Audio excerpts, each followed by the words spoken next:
While the revolution continues in Libya, squatters have moved into Saif Gaddafi's London villa.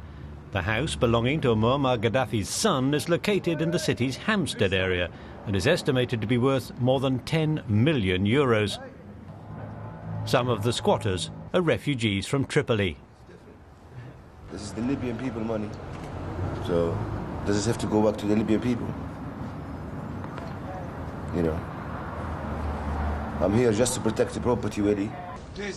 Until recently, Saif Gaddafi was considered a reformist. He studied at the London School of Economics, where he wrote his PhD thesis on democracy and civil society in North Africa.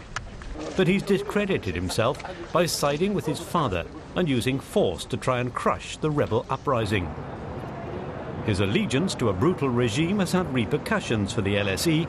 A couple of weeks ago, the director stepped down for having accepted some 2 million euros in donations from Saif Gaddafi and for having educated Libyan bureaucrats in the university's lecture theatres.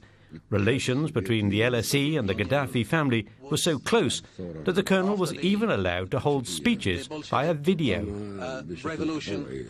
If you're dealing with someone like Gaddafi, you can try and excuse it as saying part of engagement and trying to bring the Libyan government out from the cold and so on, which is fine, and you accept money. But the fact is, you are running the risk of when dictators turn against their own people, which is the nature of dictatorships, of course it's going to be hugely embarrassing.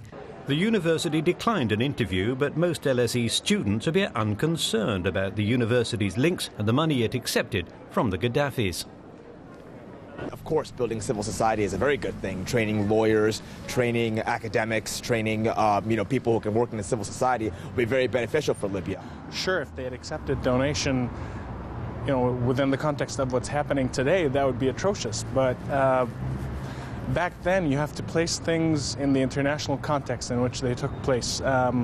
Virtually all countries in the world had trade relations with Libya.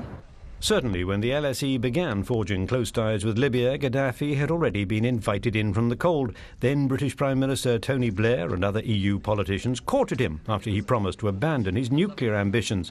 Then oil companies like Shell and BP and arms manufacturers made deals with the North African country. Nobody much cared about human rights. The European Union and the United States were, in a sense, so blinded by the sort of strategic and economic interests that they saw in re-engaging with Libya that they almost completely failed to use this engagement with Libya as a way of trying to improve the human rights situation. Not only the LSE, but other reputable British universities have accepted donations from authoritarian regimes. Last year, for example, Oxford University received millions in donations from Middle East countries like the United Arab Emirates and, more notably, from Saudi Arabia.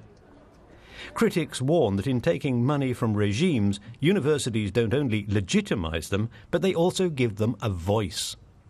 Events in SOAS and Durham were dominated by pro-Iranian regime speakers. Every 2 years, a member of the Saudi government comes to Oxford to speak on the virtues of the Saudi Arabian government.